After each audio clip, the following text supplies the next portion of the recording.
Hello students, आज के video में हम शक्ति यानी कि पावर, किसी मशीन के कार्य करने की क्षमता, सामर्थ्य या पावर, उसकी परिभाषा, मात्रक, विमी सूत्र तथा शक्ति बराबर होता है F.V, इस संबंध को ज्ञात करना सीखेंगे। शक्ति जो है वो बल सदिश और वेग सदिश के अदिश गुणनफल या डॉट प्रोडक्ट के बराबर होता है, इसको ज्ञात करना सीखेंगे। तो आइए सर्वप्रथम हम देखते हैं किसी मशीन की सामर्थ्य या किसी वस्तु की सामर्थ्य से क्या तात्पर्य है। तो सपोज कोई वस्तु है या कोई मशीन है, वह T सेकंड में W कार्य करती है। किसी वस्तु द्वारा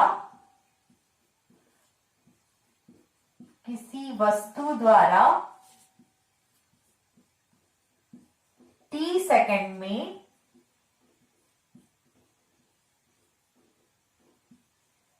W कार्य किया जाता है। T सेकंड में W कार्य किया जाता है।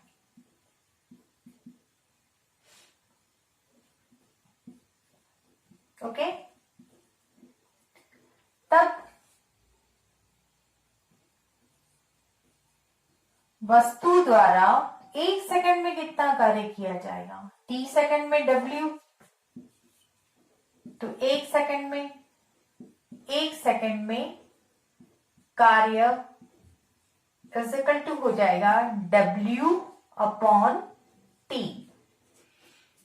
किसी वस्तु द्वारा T सेकंड में किया गया कार्य W है, तब 1 सेकंड में किया गया कार्य W बाय T को मशीन की क्षमता या वस्तु की क्षमता या सामर्थ्य या पावर या शक्ति कहा जाता है। ओके, किसी वस्तु द्वारा T सेकंड में W कार्य किया जाता है, तब वस्तु द्वारा 1 सेकंड में किया गया कार्य W बाय T को वस्तु या मशीन की शक्ति कहा जाता है। वस्तु या मशीन की शक्ति,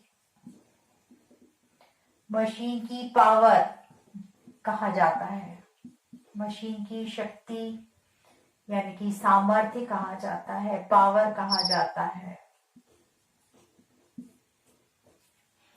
ओके, समझ गए होंगे आप लोग डेफिनेशन।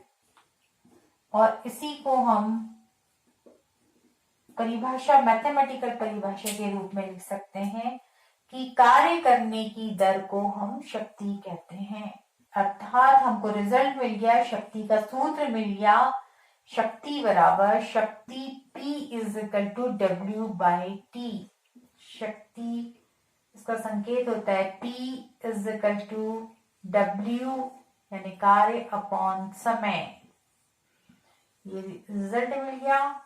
आप मैथमेटिकल उसकी डेफिनेशन दे सकते हैं, किसी वस्तु के कार्य करने की दर को उसकी शक्ति कहते हैं। ये सटीक परिभाषा हो जाएगी, एकदम शार्प।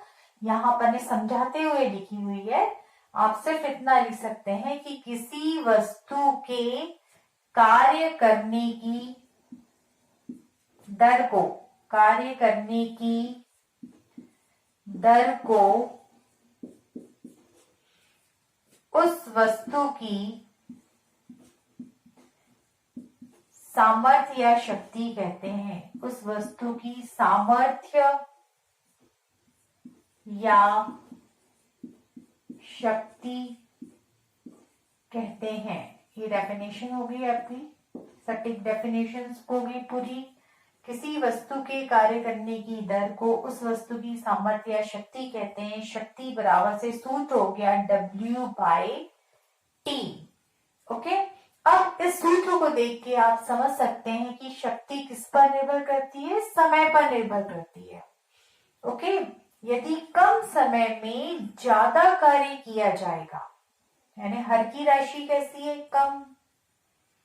कार्य कैसा है, ज्यादा, अंश की राशि ज्यादा तो आंसर भी कैसा आएगा, ज्यादा। अंश की राशि ज्यादा होती तो आंसर ज्यादा आता है, हर की राशि कम होने पर भी आंसर ज्यादा आता है।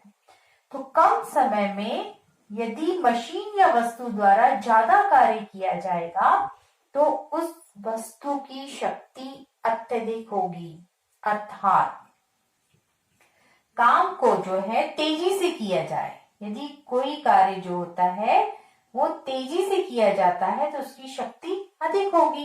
क्या तात्पर्य है, तेजी से कार्य का क्या तात्पर्य है कि कम समय, तेजी से कार्य सब कम समय लग रहा है और कार्य अधिक हो रहा है, यानी समय कैसा है, यहाँ पे टी कैसा है, लेस है, और कार्य कैसा है, अधिक। तो इसका मतलब शक्ति भी कैसी होगी, अधिक होगी। हर की राशि कम, अंश की राशि ज्यादा, उसको हम वर्ड्स में क्या बोलेंगे, यदि कार्य को तेजी से किया जाता है तब उस मशीन या वस्तु की शक्ति अधिक होगी। नंबर 2 पॉइंट आप ये भी समझ सकते हैं कि समय अलग अलग है। यदि भिन्न भिन्न समय पे, मान लीजिए T1 समय है, अगला समय T2 है, T3 है, लेकिन कार्य समान किया जा रहा है। अलग अलग समय में कार्य कैसे किया जा रहा है, समान। यानी T1 जो समय है उसमें किया गया कार्य कितना है, W। ओके, T2 समय है तब भी समान कार्य किया जा रहा है, W। T3 समय है तब भी समान कार्य किया जा रहा है, W। तब देखिए पावर कितना होगा, power is equal to W by T1। अब ये वाला पावर देख लीजिए, इस समय में पावर इज इक्वल टू कितना हो जाएगा, W बाई T2। इस समय में पावर देख लीजिए कितना हो जाएगा, W बाई T3। तो हम क्या देख रहे हैं, इस समय में पावर कैसा आएगा, क्योंकि समय अलग अलग है इसलिए आंसर भी अलग अलग आ जाएगा। तो यहाँ पर इसका पावर अलग होगा, इसका पावर अलग होगा, इसका पावर अलग होगा, यानी शक्ति अलग अलग होगी। यानी भिन्न समय भिन्न भिन्न हो लेकिन भले कार्य समान किया जा रहा है तब शक्ति भी कैसी होगी, भिन्न भिन्न समय में किए गए कार्य समान होने पर भी शक्ति कैसी होगी, अलग अलग होगी। कहने का मतलब ये है कि शक्ति जो होती है वो समय पर निर्भर करती है। तो यहाँ पर आपको मेन जो है, आपको शक्ति की परिभाषा याद रखना है कि किसी वस्तु के कार्य करने की दर को हम उस वस्तु की सामर्थ्य कहते हैं, और फॉर्मूला याद रखना है, शक्ति इज इक्वल टू कार्य बटे समय।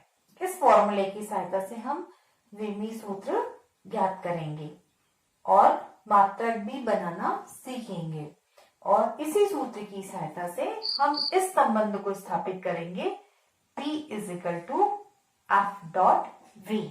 ओके, इसको पॉज करके आप इतना नोट कर लीजिए प्लीज।